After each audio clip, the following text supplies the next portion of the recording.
Welcome back, folks, to the exciting edition of Let's Play Tyranny. As always, I am your host, J2 John Jeremy, and last we left off, we managed to survive a trial by combat here in the Scarlet Chorus camp, and we have another companion here in Landry, a local sage. Looks like this item over here is glowing. Let's take a look. A scroll sits here glowing with mystical energy. Let's see if we need to take a look with my character and see what he has to say. Read scroll 32 lore. You've discovered a new sigil. Magic in the world of tyranny comes from learning how to perfectly ascribe sigils and empower them with energy. We can open the spell interface by pressing P to create a new spell with the sigil we just learned. So, we've got the core, is the sigil of illusion. Those who master the sigil of illusion are skilled in the arts of deceit and trickery, using its powers to misdirect and confuse the targets at critical moments. And the expression becomes spectral blur. Masks the target in a blurred illusion, making them harder to hit. All right, I will assign that to myself, and we will then now exit this area. Excellent. So we've got ourselves a new power, I do believe, somewhere in here. Now let's go ahead and with that, let's gather up our troops here. And we're going to go back outside and take part in a side quest here. Don't know why Barrack doesn't want to move along with us. Graven Ash protects. I don't care. Everyone go. We're all going to the same place. We're going to the remote settlement. Let's see now. Remote settlement. This village is far from the major settlement in the valley and has not involved itself in the conflict thus far. It may be possible to recruit some of the residents and add to the Scarlet Chorus ranks. This is Echo Call Crossing, the main battle. And then over here we've got Trip Nettle Wilderness, where we can take a look for the Vendrian Guard. Let's go to the remote settlement first. Yep.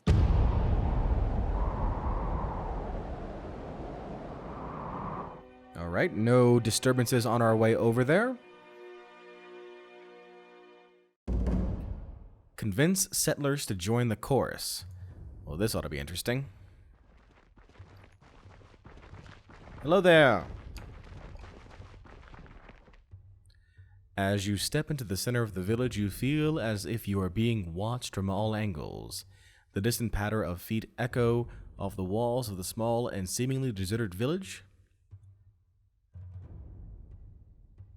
I am Fatebinder John Jeremy. I've come to discuss your conscription into the chorus. Cooperate and you won't die. Say nothing. No need to hide. I've no desire to fight, merely to talk. Show yourselves. The longer you make me wait, the slower I'll make your deaths. No need to hide. I've no desire to fight, merely to talk. The wooden beams on the rooftop to the north creaks under someone's weight. A tree rustles behind you.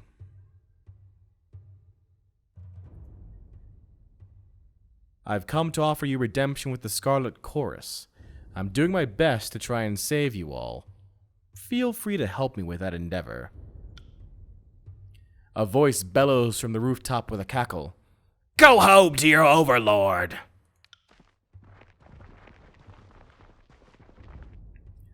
Archer. Sorry, friend, but you won't be leaving here in one piece. We'll send your head back north. I want your folks to see what happens to those who invade our lands. Oh, so we've got a combat going on right now. We need to defeat the Vendrian Guard who were in hiding here. That's no worries at all. Barrack, I'm going to have you go ahead and take a swing at this dude right over here. Verse, same with you. I'm going to have you go ahead and skewer this dude over here. Lantry, I want you to interrupt this guy from the top because I feel like he's going to be a problem. As far as myself is concerned, I'm going to go ahead and Titan's Touch Verse. A Sun Soldier's activated Impaling Throw. You got it. Can't wait for that. Okay. Oh, he's impaling Lantry? wow. Surprised by that. Did 22 piercing damage.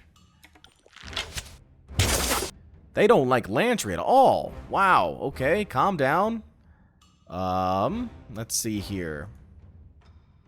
This guy's barely injured. This guy is barely injured, and this guy is uninjured. Let's see now. Let's go ahead and have Concealing Shadows thrown.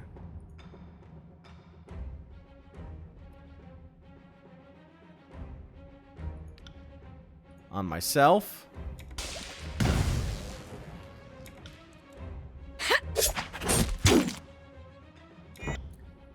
Lantry, I want you to go ahead and use your weapon skill. Excellent. That's probably why they don't like him. Because he can do that. Let's see. Verse here. You guys are still working on this dude. Let's go ahead and hit him with fire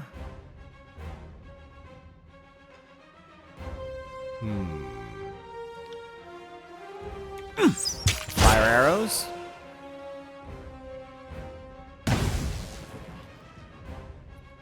I graze the shock warrior. He is injured currently.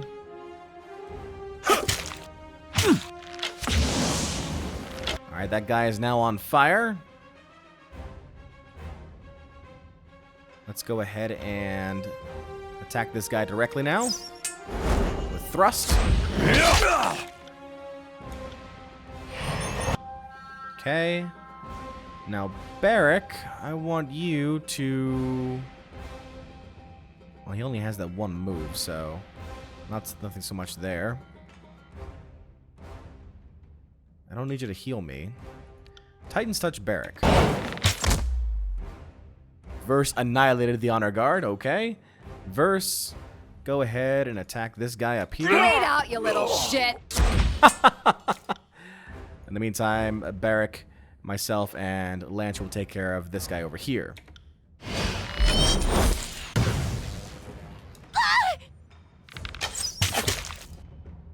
3-on-1. 4-on-1, that is. This guy is near death. Alright, Verse has killed that person as well. We're going to go ahead and take out this person up top, it looks like. Lantry is stuck. Good job, Lantry. Lantry's gained a wound and is at low health. Lantry. Can you not heal yourself?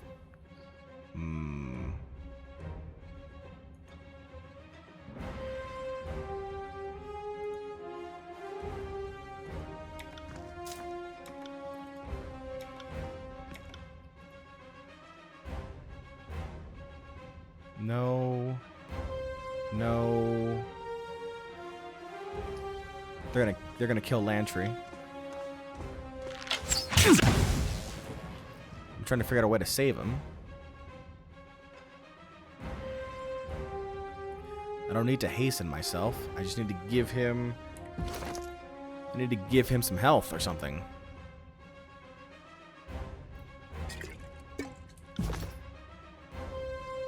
That did not work.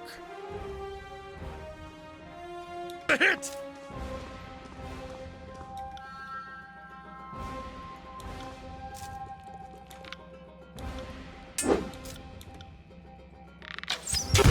All right. We managed to survive. Lantry's still alive. Excellent. That's good news. The Scarlet Fury has arrived. Flicking the bronze tip of her blade, a Scarlet Fury strolls into view with a smug smile, flanked by an entourage of soldiers. Not bad. I'd have piled up the same number of corpses and half the sword strokes, but... well, where are my manners? One ought not to criticize help so generously given. She sweeps her arms wide in an exaggerating mocking bow. You've my deepest and sincerest gratitude for gutting those Vendrian pissants in my place.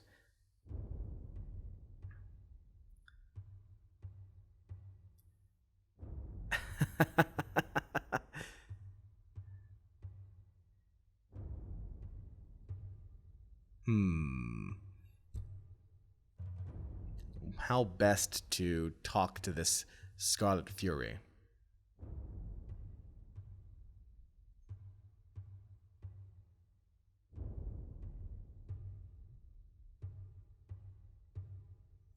Now you step forth to reveal yourself. You're not a Fury. You're a coward. Perhaps when you're older, you'll figure out that coward is a just word people use to badger idiots into doing the dangerous work.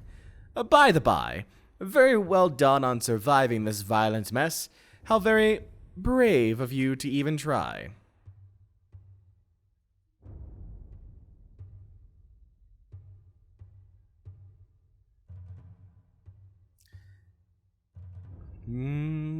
Let's continue on this, I guess. The Oathbreakers were but a warm-up. Step closer, so I can knock that grin off your face. Whoa, now! The Fury holds up a scarred hand in protest. No need to break any bones over it. If you're friggin' pissed, take it up with Death Knell. It was her plan, not mine. She wets her chapped lips before continuing. Look, then. I'll tell everyone how badly you slapped around the Oathbreakers, okay? You did us a real favor, and you deserve to have your glory touted. And with that, she nods curtly and sheathes her blade, bidding an end to the exchange. So was this Death Knell's plan to have us killed? Is that what she just said? Return to Death Knell, the Scarlet Chorus camp. Looks like it was. Intriguing. Most intriguing. Well, let's take a look around here before we go. Grab all the goodies, as it were. All the goodies. Gotta grab all the goodies. How about over here? So there were no villagers to conscript. Just soldiers. Interesting. She tried to have us killed. For fun? For sport? Is that what that was supposed to be? I don't think so, lady. Let's go ahead and make our way back over to the Scarlet Chorus camp.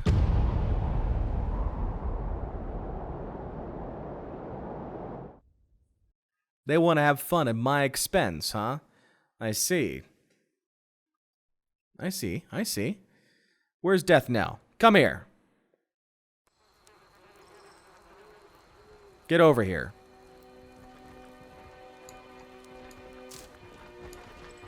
Let me just grab this here real quick. Excellent. There you are. There you are. Fatebinder. Death Knell nods in your direction. Now, what do you need?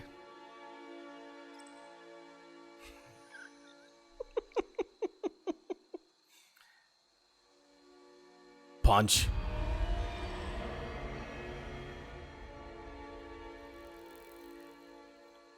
In one swift stride, you close the distance between the two of you and land a punch squarely in her stomach. The force of it knocks her back a pace, causing her to take a knee. She lets out a few coughs before regaining her composure and standing back up.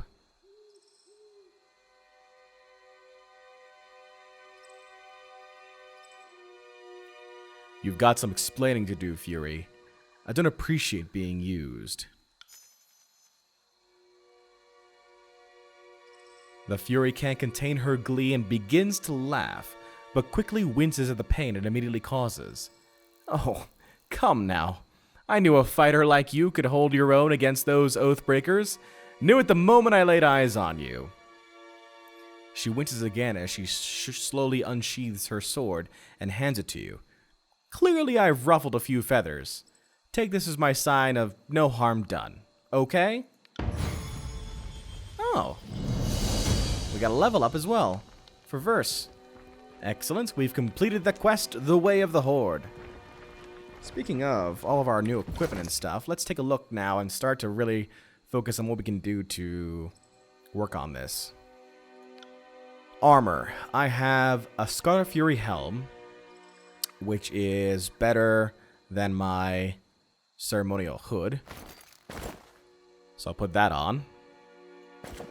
I've got Vendrian Guard heavy armor, which is better than my current light armor cloth, but increases time to recovery and decreases deflection.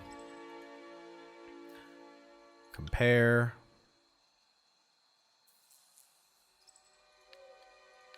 Think that's important to wear, right? We've got Horde bracers, which are certainly better than my gloves. And we've got a head wrap, which decreases deflection and accuracy, but increases recovery. I'll have to keep an eye on that. As far as Verse goes, Verse has just got her light armor there. I don't have anything extra for her, it looks like.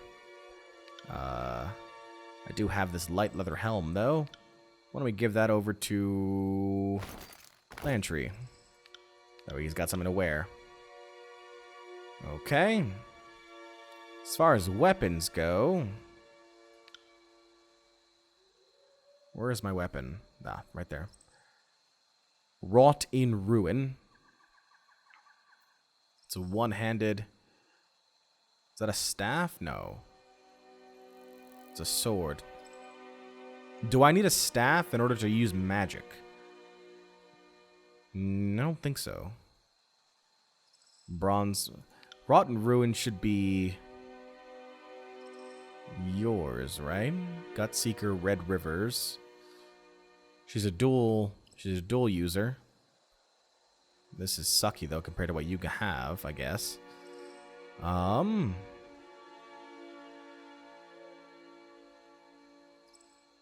Then for Barrack, he's got his disfavored iron sword and disfavored shield. He might want Wrought in Ruin, right?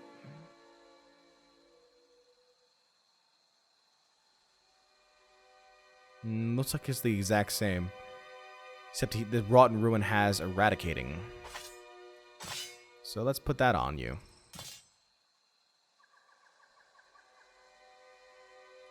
And as far as Lantry goes, Lantry has this quill. Only Lantry can equip this. Okay, whatever, fine. We got consumables, accessories. Got it. Broken helmet, topaz. These are just things to sell? Yeah. Those are just things to sell. Okay. Let's go ahead and go over to our merchant friend here. That's over at Snigler Dagos.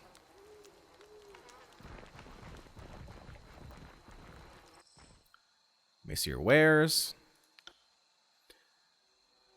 Blood Chanter's Staff. Well, let's see what we can sell here. The Sanguine Scroll. I didn't see that. Battle Worn. If I sold this, how much would you give me for that? 40. 40 of that. Topaz. I don't need the topaz. Lesser Sigil of Reaching Grasp. Broken Helmet I don't need. The Honor Guard Falx I don't need.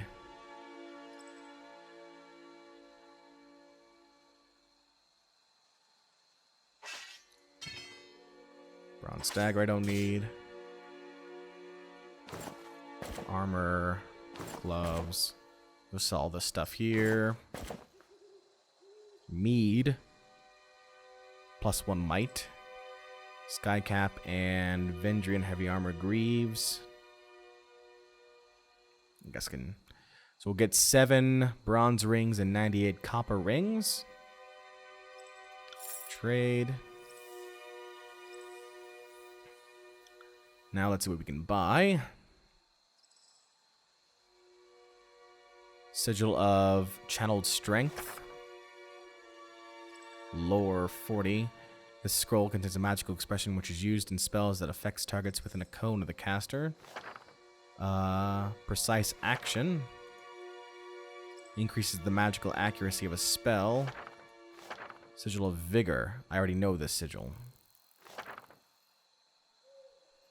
Okay. Leave those alone then. Let's talk to, Two Tooth. There's a new person down here to talk to.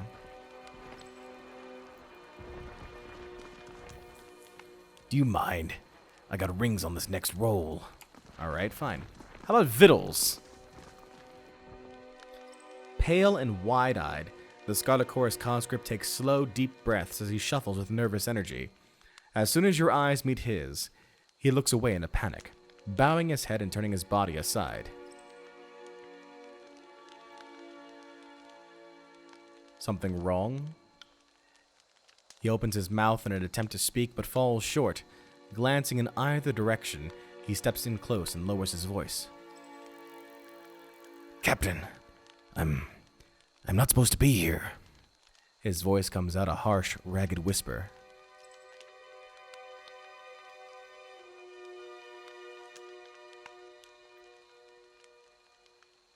Having regrets about joining the chorus?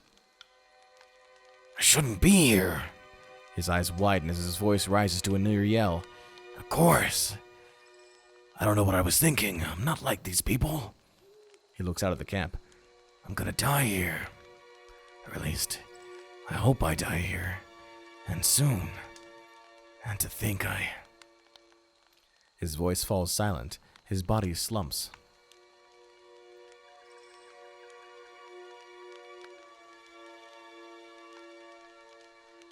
And just why is this a mistake? Did someone take the vow for you? No, but I was forced to take the vow. He places his flattened hand to his neck in a pantomime of a blade. They slew my paw right in front of me, and told me I was next if I didn't join the chorus. I've never even served in the village watch. I didn't know it'd be like this. A little too late for regrets, as you can't exactly quit the chorus. I should have let them kill me when they first got hold of me. He lets out a long, troubled sigh, his shoulders slouching. I'm not like these people. Getting kicked makes me vomit. Tasting blood makes me vomit. Even vomiting makes me vomit. I'll never last. Never served in the watch? How old are you? How old? A look startled look crosses his face. I'll be, Pa said I was born in 418, so that makes me... He lifts up his fingers to count, though the gesture seems entirely an act, and he trails off, mumbling incoherently.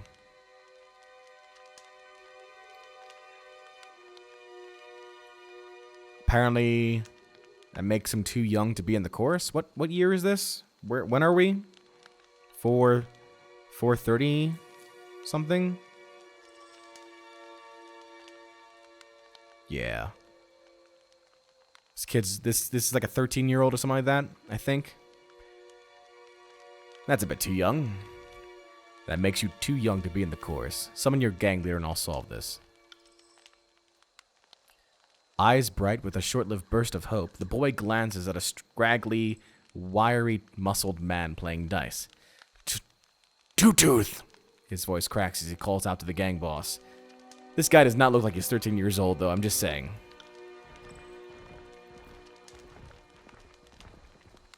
How you doing there? What's this, then? The hard-cut, wiry, muscled man glares keenly at the two of you. Why the frig are you pestering my choirman, Fateinder? His tone is biting, impatient, and simultaneously dismissive. Don't know if you can see, but I got a game to win, and the boy has boots to clean. Vittles shrinks in on himself, but there's nowhere for him to go. He looks to you, pleadingly, but says nothing. How'd this conscript come into the possession of your gang? Get some real good stock. Tall, strong farmers, a family of traitors. But far be it from me to execute one for the crimes of another. Vittles here would rather serve the course than be festering, 2 feet down, slowly being eaten by worms. He cuffs the kid on the back of the head. Isn't that right, Vittles? The boy flinches, but rather than answering, shouts, They weren't traitors just because they refused to bend the knee. They never hurt anyone.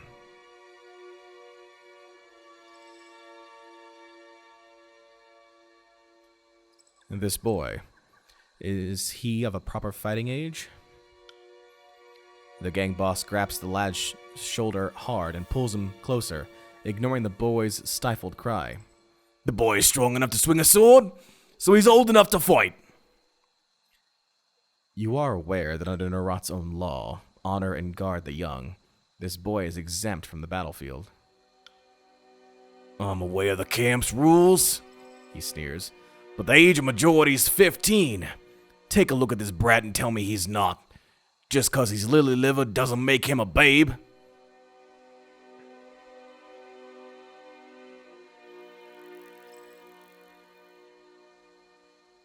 Okay, so because we have 2 access points based on our skills, we can go with the lore option or the athletics option.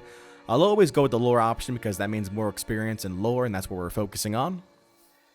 Southern tradition requires all non-seafaring men to take arms for their village watch upon 15th year of their name. This boy had not yet served his watch, which means he's not of age. Isn't it just my luck? He sneers at the kid, as if the whole thing's of his doing. Yet another winning streak's gone cold. Well, go on then. Get back to the slaves' quarters. No more fighting for victuals, is it? For now.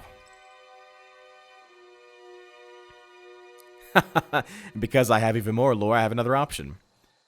Aren't you forgetting something? Children are a valued and protected commodity in the course. As he's a member of your gang, you'll need to properly serve and protect him until he comes of age. What's that? He sneers at Vittles, but rather than shirking, the kid glares back, emboldened by your support. I think what the Fateinder's saying is that you can't hit me no more. He smiles for you, green eyes big and bright. Right? But I can hit you now, boss, and you can't hit me back. And I can make demands like everyone else, like, I'm really hungry, and I want some boots that don't have holes in them.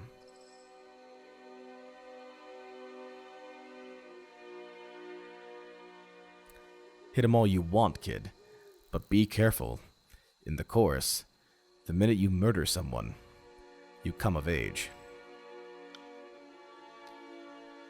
He grits his jaw, ired enough that he looks as if he'll rattle Vittles by his scrawny neck, but he merely flicks 2 fingers along the underside of his stubbled, scratchy chin and darts a nervous glance toward his Archon's war tent. I get it. Children are sheltered by the voices. His throat constricts as he nervously swallows a mix of bile and vagrant's chaw. I'll look out for the kid, I swear. Won't any harm come to him, or it'll be my prick what gets chopped. He offers you a final cold nod before shuffling back to his game of dice.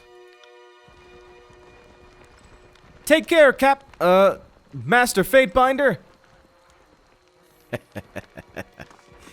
Well, there you go. We managed to do something useful. What do you think of that, Reg? Baz and Reg trade conversation in hectic whispers. Do you feel strange? Yeah. Reg rubs his shoulders nervously. Ever since the Fatebinder spoke Kyros' edict, I felt like bugs were crawling under my skin. They notice your approach with mixed expressions. Oh, didn't see you there, Fatebinder. Nope, no news there. Okay. With that, nope, can't open that. Let's go ahead and I guess we'll make our way back over to the disfavored camp because apparently we missed a bunch of missions there. So we'll make our way back over there. Keep in mind that this is all timed and we have 8 days remaining for this edict, and eventually this will time itself out. But you know, some fun here and there is fine. Let's go back over to the disfavored camp for 2 hours. All right.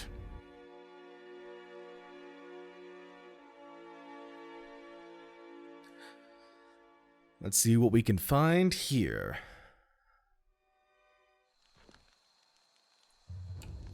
Sterling Hagnon. Let's talk to this dude. Hail, Fateinder. The disfavored scout nods at your approach. Camp's on up ahead. Don't mind us. Just clearing out the rabble. I still don't understand what I've done to offend. I respect that these are now disfavored lands, and I'm happy to give the Legion a proper toll, but she's going on about trading rights. What nonsense is that? I'm not allowed to trade one thing for another? It's not like I'm selling weapons to angry peasants or anything of the sort. The Overlord regulates all trade. If you lack the proper permits, your goods are forfeit. A trade permit? Well, how was I supposed to? I mean, to whom would I speak for such a thing? Not us, and not our problem. Maybe march your butt to Bastard City and plead your case before Tunon. But we'll lighten your burden and relieve you of your wares first. That should make the long trek a bit more bearable. Hold. Anything to be argued before Tunon may be argued before me. What's there to discuss? We should kill this mongrel and... The warrior pauses, placing her hand in front of her mouth. If the Fatebinder wishes to weigh in on the matter, courtesy demands we listen. The soldier clears her throat, looking at you expectantly. This is a disfavored matter, but I know the agents of the court do so love to throw their judgments around. Hold on! You were just saying that he should go all the way to Tunon and plead his case there. I represent Tunon, and I'm right here. You can talk to me. Don't get pissy because of it. Well, you could rob me now and have my supplies today. The merchant grabs a flask from his cart. Or you can leave me alive and have fermented honey all year long. I even know a few family recipes for painkillers and healing draughts. Certainly a Ningy army will need those. He uncorks a small ceramic vial, and the aroma of cloves and lanolin assaults your nose.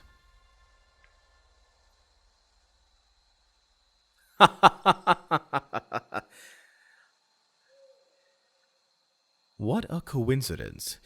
Your family recipe for wound paste smells just like the Scarlet Fury's own concoction. Where do you steal this?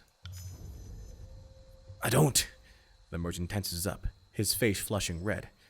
I don't know what you're getting at. Athletics 32, pick him up by the collar. How stupid do you think I am? Slow down! I'll tell you everything, just don't hurt me. I found most everything out there in the forests of the valley. I keep my head low when I heard the sounds of combat. Then I take a look and grab whatever wasn't claimed by the first victors. So you stole from the disfavored dead. How else did you get your hands on that iron? The scout points at the merchant's cart. You would come here and sell us our own armaments. If anything has an owner, I will return it. But this iron would have turned to rust if left in the mud of the battlefield. The disfavored are few in number, is that not right? You need a man like me to gather up supplies that would otherwise go to waste.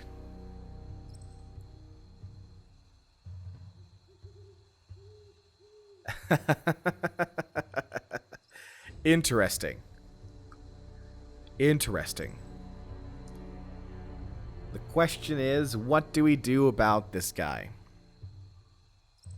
I feel like anything other than his life being forfeit would piss off the disfavored. What has he done wrong? He has taken from the dead, which for the Scarlet Chorus isn't a problem, but for the disfavored is a huge problem. We know that because we've read our lore, and we know that they feel the wares of a corpse sacrosanct. They don't want them touched. So to allow this guy to even work for the disfavored probably is not a very good idea if we want to stay on the good side of the disfavored.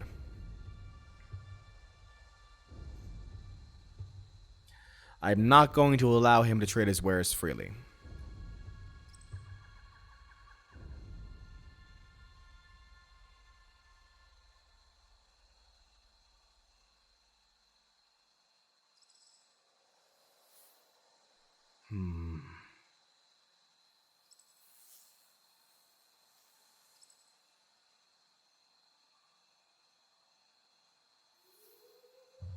No. You stole from the Archons and then wish to sell it back. Your life ends here. No, please! I can explain! How do you know a tearsman is lying? His lips are moving. The soldier nods to her comrades, and with a quick flash of iron, the merchant is gutted. Clean kill. Cleaner than he deserved, anyway. I would have done a better job of it, but I don't begrudge you currying favor with the ironclads. Let's pick through what's useful. If you find anything of merit, report it to the Iron Marshal. And Fatebinder, thanks for making the right call. Every time we show the locals a dram of civility, they spit on our good nature. Let us never fall for their treachery again.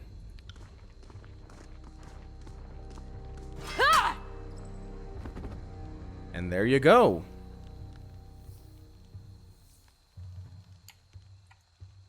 And Good thing I keep a torsion wrench handy. I'll just take that for myself as well. And with that, we will continue our escapades into this favorite camp next time. Hey everyone, J John Jeremy here, and I want to thank you for watching. Check out another video from yours truly, or take a look at the playlist for this series.